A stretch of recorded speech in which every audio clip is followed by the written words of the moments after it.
Bismillahirrahmanirrahim. Assalamualaikum warahmatullahi wabarakatuh. Alhamdulillahi rabbil alamin. Wassalatu wassalamu ala asrafil anbiya'i wal mursalin Sayyidina Muhammadin wa ala alihi wa sahbihi ajma'in, amma ba'du. Saudaraku kaum muslimin yang berbahagia, puji dan syukur senantiasa kita haturkan kehadirat Allah Subhanahu wa ta'ala.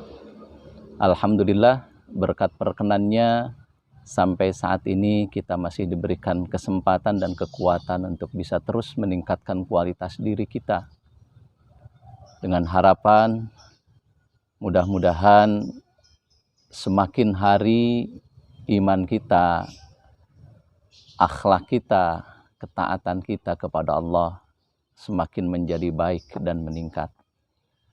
Sholawat seiring salam semoga tetap dilimpahkan pada hambanya yang mulia Nabi besar Muhammad SAW, kepada keluarganya, kepada sahabat-sahabatnya, pada seluruh umatnya. Mudah-mudahan kita akan termasuk umat beliau yang mendapatkan syafaatnya kelak di yaumil akhir.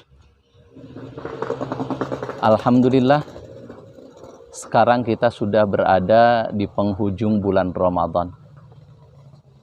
Sebagai orang yang beriman, terkadang kita merasa bingung perasaan apa yang mestinya mendominasi diri kita. Perasaan bahagiakah? Karena insya Allah kita bisa mengikuti ibadah bulan Ramadan. Perasaan sedihkah? Karena kita akan segera berpisah dengan bulan yang penuh berkah. Sungguh sulit bagi kita sebagai orang-orang yang beriman. Fitrah iman kita mengatakan bahwa jika diizinkan, kita ingin sepanjang hayat berada di bulan Ramadan. Tetapi tentu saja itu sesuatu yang tidak mungkin. Tetapi bagaimanapun, kita harus ikhlas berpisah dengan bulan Ramadan. Tentu saja dengan menyisakan harapan, mudah-mudahan Ramadan di tahun depan Allah takdirkan kita bisa menikmati hidangan-hidangan ibadah yang Allah akan sajikan pada bulan itu. Saudaraku kaum muslimin yang berbahagia, di antara tanda-tanda ketakwaan yang Allah isyaratkan di dalam firman-Nya, alladzina yunfikuna fis syarra'i wad dharra'i wal kadhimina al ghaidha wal 'afina 'anil nas wallahu yuhibbul muhsinin. Orang-orang yang bertakwa itu adalah orang-orang yang menginfakkan hartanya, baik dalam keadaan susah, dalam keadaan lapang, dan mampu mengendalikan dirinya ketika marah, dan mampu memaafkan manusia yang telah berbuat salah kepadanya. Dan Allah mencintai orang-orang yang berbuat baik. Jika dilihat dari akhlak seorang yang bertakwa, ada kalanya manusia itu bertindak zalim kepada orang yang berbuat kesalahan kepadanya. Ada kalanya mereka berbuat adil dengan membalas kesalahan yang serupa seperti yang ditimpakan kepada dia. Ada orang yang bersikap ihsan, memaafkan kesalahan-kesalahan orang yang melakukan kesalahan kepadanya. Dan ada yang berbuat itsar, mendoakan orang-orang yang telah berbuat salah kepadanya. Di akhir Ramadan, kita akan segera memasuki Hari Raya Idul Fitri. Satu tradisi yang terus berkembang dan dipertahankan sehingga sampai ini menjadi tradisi yang lestari bagi umat Islam Indonesia, yaitu ada sebuah acara yang disebut dengan halal bihalal. Sepertinya jika dilihat dari unsur kebahasaan, halal bihalal itu istilah yang kurang tepat. Karena mungkin akan lebih tepat kalau istilahnya istihlal. Tapi apapun itu, itulah yang sudah terjadi kalangan masyarakat muslim Indonesia.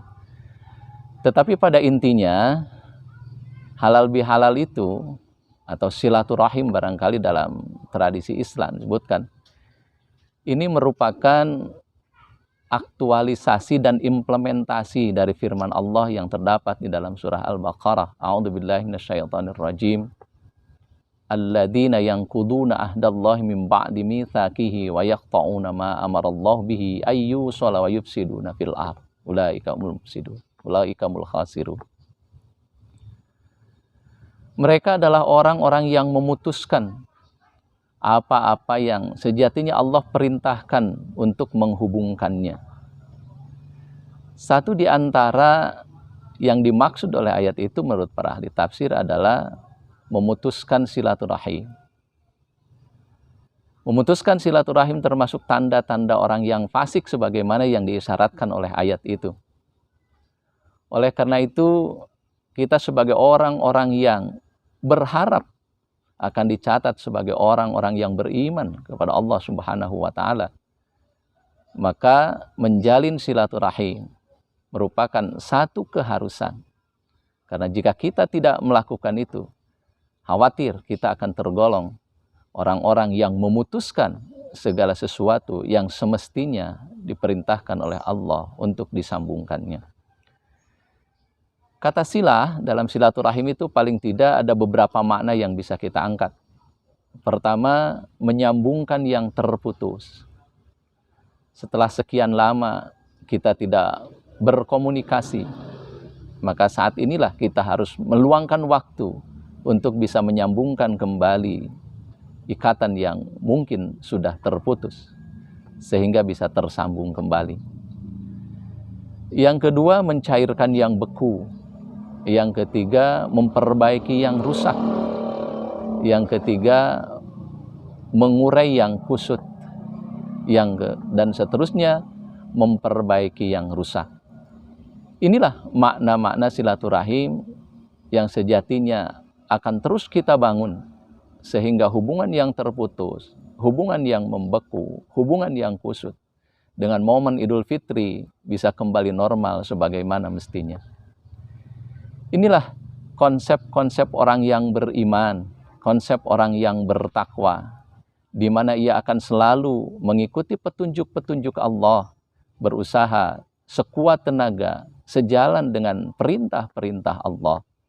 Karena pada dasarnya ketakwaan itulah yang hendak kita capai dengan sebulan penuh mengikuti ibadah Ramadan yang kita akhiri dengan menunaikan atau mengeluarkan ibadah zakat, baik zakat fitrah maupun zakat mal, sebagai penyempurna dari ibadah-ibadah yang sudah kita lakukan.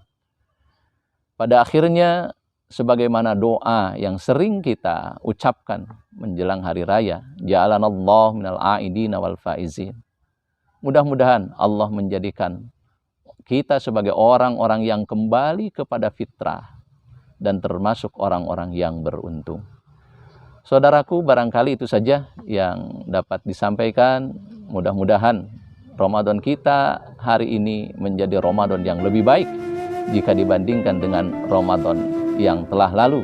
Dan mudah-mudahan Allah berikan kesempatan kepada kita panjang umur sehingga kita bisa menikmati Ramadan yang akan datang. Terima kasih. Assalamualaikum warahmatullahi wabarakatuh.